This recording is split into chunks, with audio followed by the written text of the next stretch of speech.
Hey guys, in this video, I will show you how to remove the Hostinger Coming Soon page. Alright, let's begin. First, log into your WordPress dashboard. To do this, enter your website's URL followed by wp-admin in your browser and sign in with your admin credentials. Once inside, look at the menu on the left-hand side. This is where you manage different parts of your site. From the menu, find and click on Hostinger Tools. Inside, you'll see several options provided by Hostinger to help manage your website. Look for the Maintenance Mode option and select it. Maintenance Mode is what shows visitors the Hostinger Coming Soon page while your site is hidden. If this option is turned on, your site will stay invisible to visitors.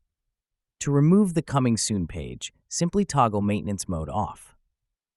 Once disabled, your website will be visible to the public. Keep in mind, changes may take a short time to update.